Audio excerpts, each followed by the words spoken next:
America में काम करने का सपना देखने वालों, ड्रामा फॉलो कर रहे हो? ट्रंप ने कही आना है तो $1,00,000 देना होगा और अब जज ने कह दी नहीं देना होगा, लूट मचा रखी।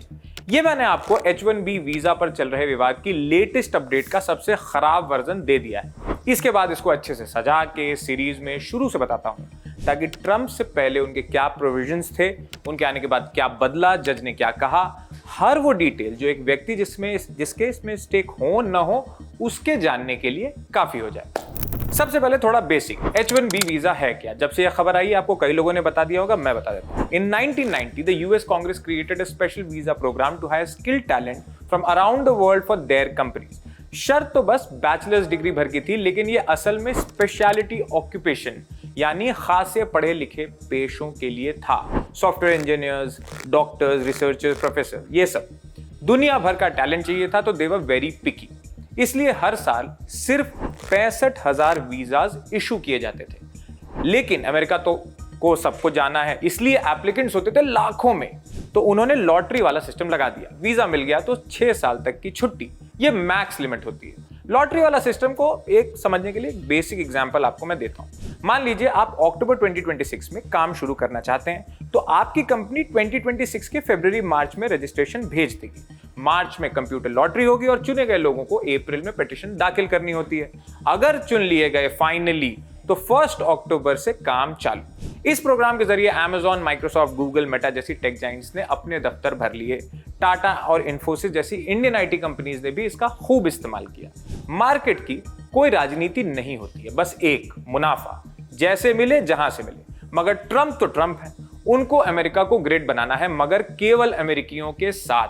19 सितंबर 2025 को ट्रंप ने ओवल ऑफिस में एक प्रेसिडेंशियल प्रोक्लेमेशन यानी राष्ट्रपति की उद्घोषणा पर दस्तखत किए। नाम था restriction on entry of certain non immigrant workers. इसमें क्या था? बहुत कुछ, मगर फंक्शनल पार्ट बस इतना कि हर नए H-1B वीजा एप्लीकेशन के साथ $1,00,000 की एक्स्ट्रा फीस देनी होगी। That is 95,35,750 rupees. इस आदेश से पहले H-1B वीजा की फीस काफी मामूली थी। कुल मिलाकर एम्प्लॉयर को हर एप्लीकेशन के लिए $2,000 से $5,000 तक चुकाने होते थे, माने 2 से पौने 5 लाख रुपए तक, based on the type of visa and the size of the company. यहां टाइप से कंफ्यूज नहीं होना है। H-1B एक ही वीजा है, लेकिन इसकी फीस कई लेवल्स में लगती है। जैसे बेसिक फाइलिंग फी सबको होती है, सबको देनी पड़ती है। फिर premium processing fee, asylum program fee या फ्रॉड प्रिवेंशन फी जैसे अलग अलग पेमेंट्स अलग अलग केसेस के लिए। जनरली ये पैसा कंपनीज ही भरती हैं, कुछ लोग उसमें करते हैं 50-50 कर लेते हैं, जैसा आपका सिस्टम बनता हो।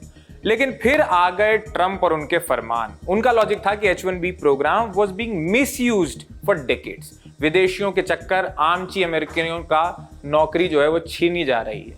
कॉमर्स सेक्रेटरी हावर्ड लटनिक ने तो यहां तक कह दिया कि ट्रेनिंग देनी ही है तो अमेरिकन ग्रेजुएट्स को दो, बाहर से बुलाकर नौकरी मत दो। 21 सितंबर 2025 यानी जिस दिन साइन हुआ उसके 2 दिन बाद से यह नया नियम लागू हो गया। फीस 5 लाख से चढ़कर 95 लाख रुपए हो गई थी। जिन लोगों ने पहले ही एप्लीकेशन डाल रखा था देवर एग्जेम्प्टेड, बाकी जनता के लिए कंपनीज को फीस देनी होगी। अमेरिका की इमिग्रेशन एजेंसी USCIS में पिटीशन दाखिल करने से पहले pay.gov पर जमा करनी होगी। This announcement caused a stir among the tech giants and the market by extension. Amazon ने अपने H-1B एम्प्लॉइज को जो विदेश में थे उन्हें तुरंत अमेरिका लौटने की सलाह दी। ये वो एम्प्लॉइज हैं जो हैं Amazon के, Indians, Chinese, citizens of other countries, बस अलग अलग प्रोजेक्ट डिमांड्स की वजह से यूएस से बाहर काम कर रहे हैं। अब जो लौट नहीं पाए उन्हें कहा गया कि जब तक आगे का कोई गाइडेंस, कोई ऑर्डर, कोई गाइडलाइन न मिले, अमेरिका में दाखिल होने की कोशिश भी मत करना। वॉलमार्ट ने तो प्रोग्राम में पार्टिसिपेशन से ही अपने आप को विड्रॉ कर लिया। कई दूसरी कंपनियों ने भी यही रास्ता अपनाया। यूनिवर्सिटी में भी ऐसा ही टर्मोइल आया। स्टैनफोर्ड, यूनिवर्सिटी ऑफ मिशिगन और यूनिवर्सिटी ऑफ फ्लोरिडा जैसे बड़े इंस्टीट्यूशंस हर साल सैकड़ों H-1B वीजाज लेते हैं for foreign professors and researchers. लगभग 1 करोड़ रुपए हर इंसान पर खर्च करना उनके लिए भी बहुत मुश्किल है। एंड एज अ रिजल्ट फरवरी 2026 के लिए होने वाली लॉटरी के एप्लीकेशंस गिर गए हैं, lowest in the last 4 years. मगर अमेरिका पुरानी डेमोक्रेसी है, वहां सरकार का कोई माई बाप नहीं समझता कि जो उनने कह दी या तो सोच समझ के की होगी या आप समझ लो कि अब कुछ नहीं हो सकता। ट्रंप के इस आदेश को तुरंत अदालत में चुनौती मिली और कई फ्रंट से, कई मोर्चों से। Business Association Advocacy Group, US Chamber of Commerce filed a lawsuit in federal court in Washington DC. ये वहां का सबसे बड़ा लॉबिंग ग्रुप है, सनद रहे। मगर दिसंबर 2025 में जज बेरिल हॉल ने चेंबर की अपील को खारिज कर दिया और $1 लाख की जो फीस है उसको लीगल करार दिया। And as per the verdict ये राष्ट्रपति का अधिकार था उस समय। कैलिफोर्निया एंड मैसाचुसेट्स जैसे स्टेट्स की अगुवाई में 20 स्टेट्स के अलायंस ने भी इस बात से नहीं इत्तेफाक रखा और उन्होंने बॉस्टन की अदालत में गया। इन स्टेट्स का कहना था कि इतनी फीस की वजह से स्कूल्स, कॉलेजेस और हॉस्पिटल्स को स्किल्ड एम्प्लॉयज मिलना बंद हो जाएंगे। इन दो फ्रंट्स के अलावा रिलीजियस ऑर्गेनाइजेशंस और लेबर यूनियन ने सैन फ्रांसिस्को में तीसरा मुकदमा दायर किया। मतलब वहां रिलीजियस ऑर्गेनाइजेशन सरकार के खिलाफ और लेबर यूनियंस के साथ हो सकती हैं, ये भी गजब है अपने आप में। ऑन 8 जून 2026 यानी बीते रोज बॉस्टन में डिस्ट्रिक्ट कोर्ट जज Leo Sorkin delivered a historic 42 page ruling. उन्होंने ट्रंप की $1 लाख वाली जो फीस है उसको पूरी तरह से रद्द कर दिया। क्या कहा? सबसे पहले तो उन्होंने ये तय किया कि ये रेगुलेटरी पेमेंट नहीं है बल्कि एक टैक्स है। इसको अच्छे से समझाता हूं अच्छे से, लेकिन पहले वर्बेटिम उनका बताता हूं। उन्होंने लिखा कि पेमेंट की शर्त ये स्टैब्लिश नहीं करती कि H1B एम्प्लॉइज को काम पर रखना गैर कानूनी है। ये पेमेंट कोई पेनल्टी नहीं हो सकती क्योंकि H1B प्रोग्राम के तहत एम्प्लॉइज को हायर करना पूरी तरह से लीगल है। उन्होंने जो क्लियर किया, अब इसको आप अच्छे से समझिए। रेगुलेटरी पेमेंट क्या रकम है? ये वो रकम है जो किसी काम के लिए सरकारी प्रोसेसिंग के बदले दी जाती है, प्रोसेसिंग कॉस्ट जिसे हम कहते हैं, जैसे फाइल देखने की फीस, पेपर वर्क का खर्च वगैरह। इसकी अथॉरिटी प्रेसिडेंट या एजेंसीज के पास होती है। पर इस केस को देखते हुए जज ने कहा कि $1 लाख इतना ज्यादा तो कोई प्रोसेसिंग कॉस्ट हो ही नहीं सकता, ये रेवेन्यू कलेक्शन है। तो जब कोई पेमेंट पेनल्टी नहीं है और सिर्फ एक लीगल प्रोग्राम के लिए पैसा कमाने का जरिया है, तो वो है टैक्स। सीधा साफ हमारे यहां भी यही होता है कि जो सरकारी खजाने को भरने के लिए लगाया जाए वो है टैक्स। और as per the US Constitution the power to levy taxes rest solely with the Congress और द पार्लियामेंट। राष्ट्रपति बिना कांग्रेस की मंजूरी के टैक्स नहीं लगा सकते। द जज also noted that the US supreme court had struck down Trump's reciprocal tariffs on similar grounds in February 2026। जज का यह भी कहना था कि इस फीस से एडमिनिस्ट्रेटिव प्रोसीजर एक्ट का वायलेशन हुआ है। यह क्या होता है? इसके तहत किसी भी नई पॉलिसी बनाने से पहले notice and comment process is mandatory. जनता और स्टेक होल्डर्स से राय मांगी जाए।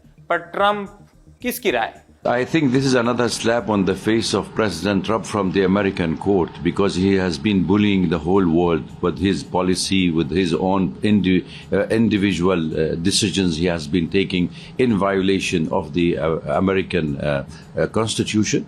Whether it is on the war, whether it is on the visa, H1B visa, which have very big impact on the American, not only on the Indian seeking work in US, but also on the American companies, which is seeking the intellectual, the skilled workers to be employed.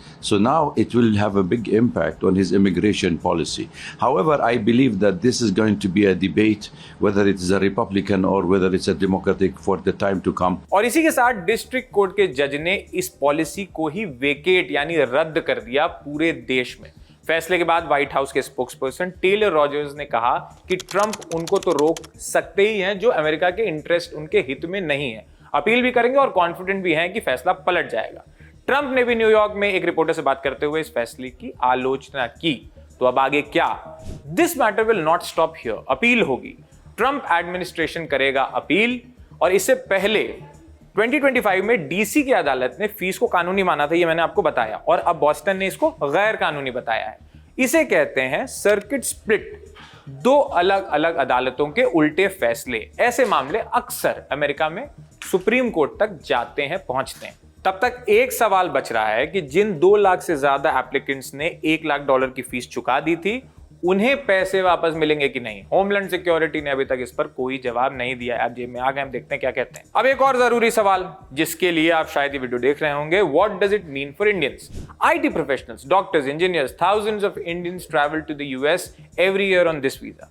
H1B visa वालों की line में भारतीय सबसे आगे हैं। अब 1 करोड़ रुपए कौन भरेगा? छोटी मोटी कंपनीज के लिए तो बहुत ही इंडियंस को हायर करना इम्पॉसिबल हो गया almost. The H1B is a crucial channel for the exchange of talent between the US and the rest of the world. Trump's attempt has made it more expensive and difficult to obtain. अब इस बात को एक perspective देते हैं। दो नेताओं की दोस्ती खूब वायरल होती है, गले मिलने की, साथ घूमने की, हाउडी हाउडी की, लेकिन जब पॉलिसी बनी तो वो दोस्ती किसी काम ना आई। ना उन इंजीनियर्स के, ना उन डॉक्टर्स के, ना रिसर्चर्स के जो दशकों से अमेरिकन कंपनीज की रीढ़ बने हुए हैं। ऐसा नहीं है कि इसमें सिर्फ हमारे वाले का दोष है। ट्रम्प थोड़े अनप्रेडिक्टेबल और बहुत सेल्फिश कहे जा सकते हैं, मगर ताकत का नियम है, सारे टैंट्रम्स उसी के सामने होते हैं जो झेल सके। जो वाकई चौड़ा होता है उसके सामने नहीं चलती। 1 करोड़ की फीस ने बता दिया है कि डिप्लोमेटिक फोटोशूट और आम आदमी की जिंदगी के बीच का फासला कितनी दूरी कितना है। नेताओं की दोस्ती नेताओं तक रहती है, हम आप बस जो चल रहा है उसको फॉलो करते हैं। इस मामले में आपको जो भी अपडेट देखनी हो उसके लिए देखते रहिए जिंदाबाद।